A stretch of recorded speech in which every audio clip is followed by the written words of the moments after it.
If you could get paid for all the time you spent racking your brain as to why a narcissist did or said something, I would be rolling in $100 bills, y'all, showing off my backstroke, swimming around in all that money like I was Scrooge McDuck. But instead, getting Bill Gates kinda rich, it just ends up costing you more of what's little left to spare of your sanity from the bang-up job the narcissist has done crazy making your mind. And then, as if that is not already enough, comes the next piece of shitty predicament pie, extra heavy on the shitty, in that due to the confusion, brain fog, trauma bond, decision making out of survival mode, and being sleep deprived, that we don't even notice we keep knocking a few of the puzzle pieces off the table each time we go to put the jigsaw puzzle of narcissist madness together to see the complete picture so we can use it to make sense of what's happened or apply it to real life.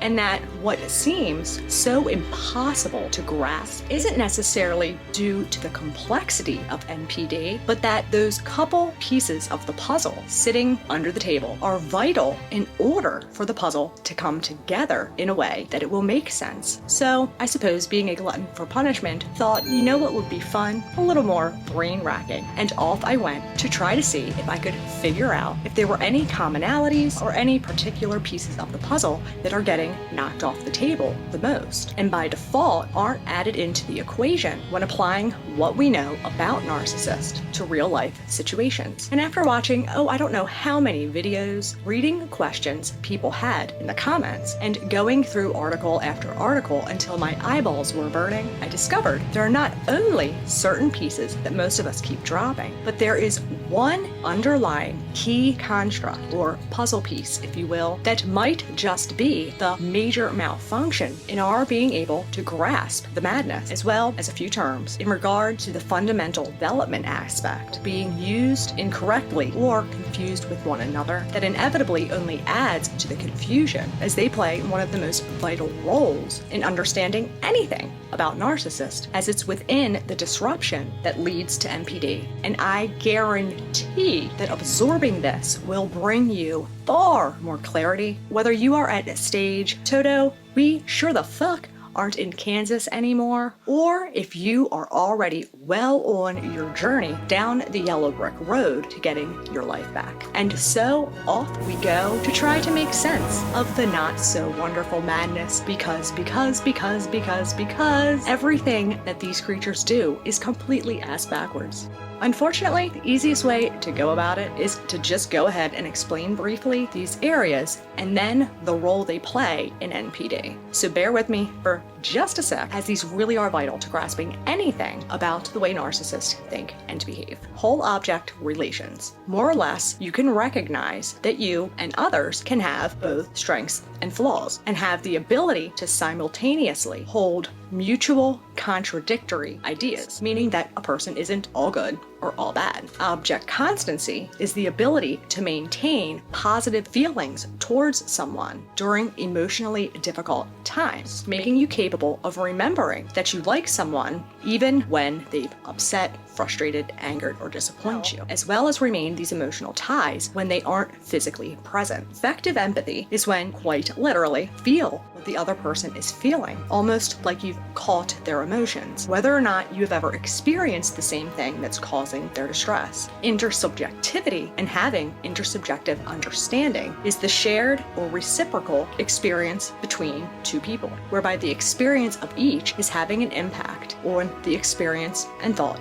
of the other. Having intersubjective understanding is the key to human connection. But because narcissists develop this false self to serve as a defensive mechanism, so they don't have to feel the unwanted feelings, and essentially take their true self, lock it up, toss away the key, pretending as if it never exists, they become emotionally stunted and don't develop these due to the disruption that it causes in the fundamental development stages, abandoning their true self at such a young age that what these defensive mechanisms were originally adapted for are not only forgotten why they were developed in the first place, but they are carried into their adulthood where they are no longer applicable. And as such, instead of a means of protecting them, they become more of a straitjacket. Their emotional maturity permanently stunted to that the maturity level of an adolescent. How they are emotionally on the inside no longer matching to how they physically develop and appear on the outside. But the bigger issue within the way the lack of development is really more of a domino or snowball effect, as everything stems off of them never fully separating,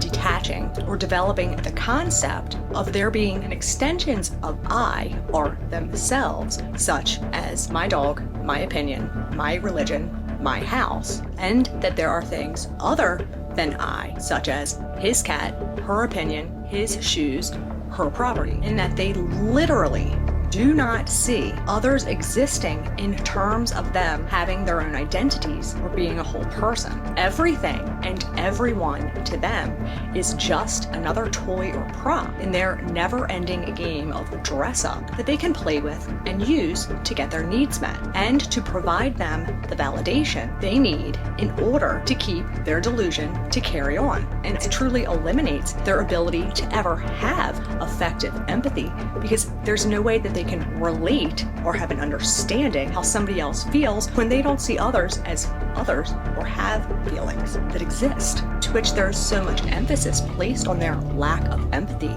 But really the bigger problem is their lack of object constancy, in that it's within object constancy that prevents us from seriously hurting the people that we love without object constancy or emotional regulation, topped with their need to be right in order for them to stay in this delusion. Whether they're viewing you as a person or a toy, if they're seeing it as your service or reaction is what is the cause upsetting them, there is nothing stopping them from trying to gut you.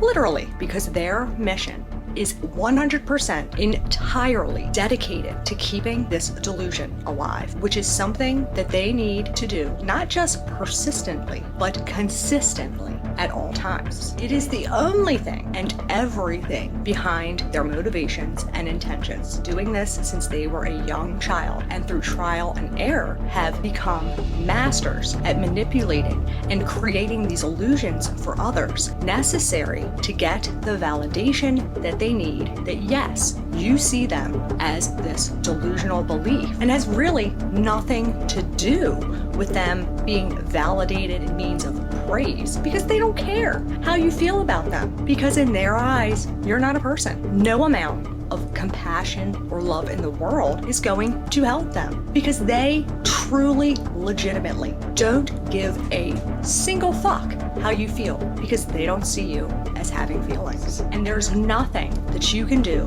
to stop this, change this, or get them to see your perspective, because one, you don't have a perspective, and two, because they are 100% devoted every day to this, and why they will stop at nothing to take you down and shred you to pieces as long as they are able to get a wee bit of that validation from you. That to them is their oxygen, their water, the sole life-supporting resource of their delusions, because without it, their delusions would crumble. And trying to look at it through the lens as you would look at others simply doesn't work. And it won't, ever, because they are not wired like the average person. They do not think and behave like the average person. And why that it's so hard to grasp anything that these people do, because it is so off the wall to process for anyone who is able to differentiate between yourself and others. And well, it's almost damn near impossible to not take it personally or put yourself into the equation, because though we have control and can discipline ourselves in how we respond to our emotions, we have absolutely no control over having emotions and what triggers them to come about, making it that the only way to get these people to stop and to get your life back is to cut them out completely, because most can't and won't be able to separate or take the personal factor out of the equation. There's nothing that you're going to be able to do to stop them, help them, or fix them. Nothing. And trying to is only going to cause more pain, more suffering, more of your life, and causes so much emotional damage to you. So save you. Fight for you. Because you truly are worth and deserve so much more. Focus on you. Fuck the narcissist.